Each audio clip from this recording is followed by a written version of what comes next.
and so that all the critical stakeholders can come together to see how we can tackle this problem of illicit financial flows. Like I said, the amount of money Africa is losing is huge.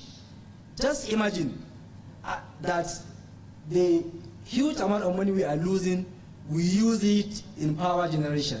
Africa needs between $90 to $120 billion annually for power generation, transmission, and distribution.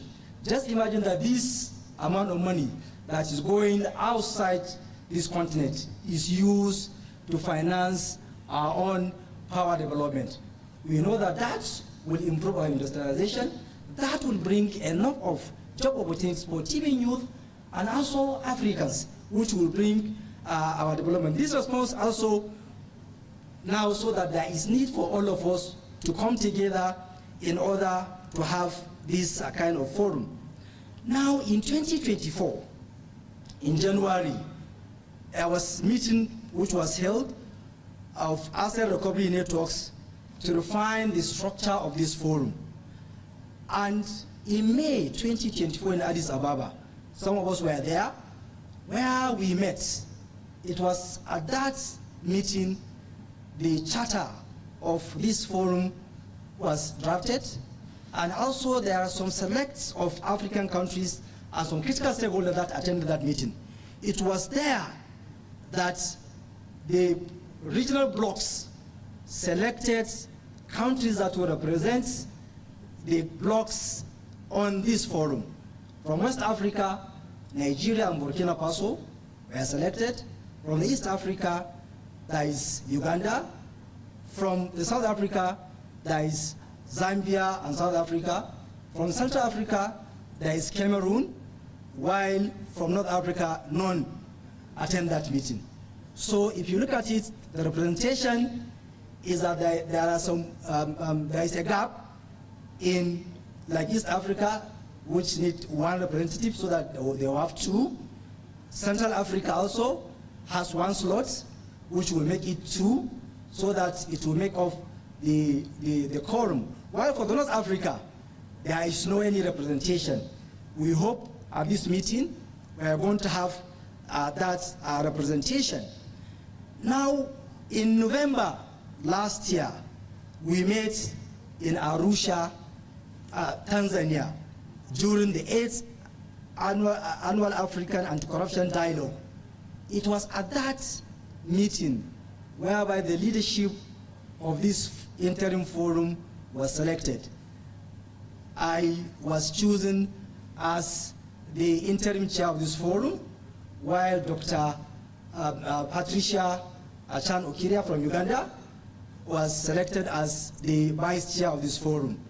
And we had several meetings, a virtual meeting, in order to see that we have this kind of gathering so that we will bring this forum, and also that to see how we are going to operationalize the CAPAR framework by strengthening cooperation, sharing best practices, and building technical capacity in asset recovery across Africa, with focus on aligning efforts and speaking with one voice for reclaiming stolen assets for the continent's development. Like I said, this is a great meeting. This is a forum whereby we need to speak with one voice, because no single country on this continent can fight the challenge of illicit financial flows. So we have to be united. That is why we have the charter. The charter has 7 sections or 7 parts. The first part is the establishment, which formally established the forum as a continental network focused on strengthening asset recovery mechanism in Africa, which align with the common Africa position on asset recovery, that is the CAPAR. The objective of this charter is to define the forum goals, which include capacity building, facilitating legal cooperation, supporting CAPAR's implementation, advocacy for African interests, and managing of the recovery of assets stolen.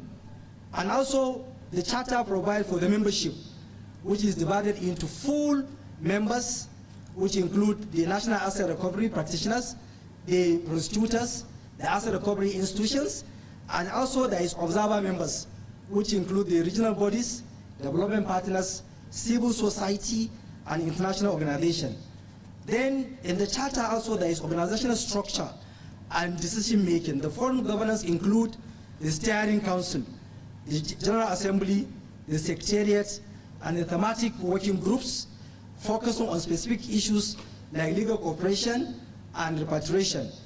Also, the charter provides for monitoring and evaluation mechanism for forum progress, and also aligning with existing frameworks are outlined with a focus of integrating the AU CPC tools and developing tailored monitoring system. And funding, also the working languages are the English, the French, Arabic, and Portuguese. And when they sign, and also the charter will be launched. So now this forum has objectives, and also there are expected outcomes, which at the end of this meeting we are expected. One, we are going to inaugurate this forum, which is one of the important reasons we are here. Then secondly, we are going to discuss strategies for enhancing Africa's asset recovery through regional and international collaboration, which are key. Then thirdly, there is issue of building capacity among practitioners, sharing knowledge, best practices, and also to look at the issue of technological advancement. Then the issue of developing working groups and action plans to address challenges in asset tracing, repatriation, and management of the recovered assets. Then also it is really important for us to foster partnerships with global institutions to ensure Africa's voice in international asset recovery discussion is heard. That is why it is really important for all of us, wherever we find ourselves, we should push for this issue of recovery of assets in Africa. We need to always talk. Wherever we are at international fora, we should talk about the stolen asset of Africa. We should talk about how we can trace, recover, repatriate, and also to ensure that these recovered assets are managed properly and used for the development of Africa. And by the end of this meeting, the expected outcomes are four. One, we need to have a clear roadmap for operationalization of this forum. Then secondly, we need to express strong commitment from all of us for the implementation of CAPAR, because that will show our seriousness, that will send a positive signal to the international sphere that Africa has really come to an age. Africa is serious.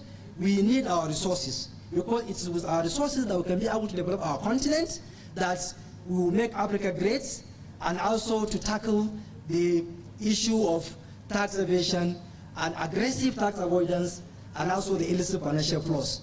Then the third expected outcome is that we need concrete recommendations for overcoming the legal and institutional barriers on this issue of asset recovery. Then last, which not the least, is for effective collaboration. So conclusively, this important gathering is a right step in the right direction for our people. We know that this issue which we are focusing is not easy. We are going to have challenges, but those challenges are not unsurmountable. We have to focus, we have to make sure that we are determined to ensure that we see the light at the end of the tunnel. We know that some of the challenges which are going to face is that no doubt there will be resistance from global north, because our assets are there. So we need to insist, we need to keep on discussing, we need to keep on the conversation to tell them that, look, we need our resources. No matter the resistance, we need to use diplomacy, we need to keep engaging them that we need our resources.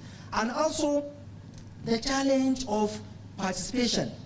Like I mentioned earlier, that like one of the regional groups, we need to encourage them to come up and join, also that we will be one and tackle this challenge of illicit financial flows which in Africa. And also we need to engage in strategic diplomacy, which is good at national sphere, to now push our agenda, to now ensure that we don't allow our assets to be kept somewhere where they're going to be used to develop other places, not our own continent. And also we need to encourage broader participation and also to implement robust oversight mechanism. And also we need to have at the back of our mind that if we recover these assets, there may be challenge of looting them. So we need to have strong oversight mechanism to ensure that the assets that are recovered are used or are managed properly so that they will not be looted again, so that we'll go back to the problem of this issue of illicit financial flows. So conclusively or finally, I can say that this forum is very important meeting, and also we need resources. And once we are united with one voice, Africa will be great. Once we speak with one voice, Africa will be great, and also will develop our continent, and also that will show to the world that Africa has come to an age,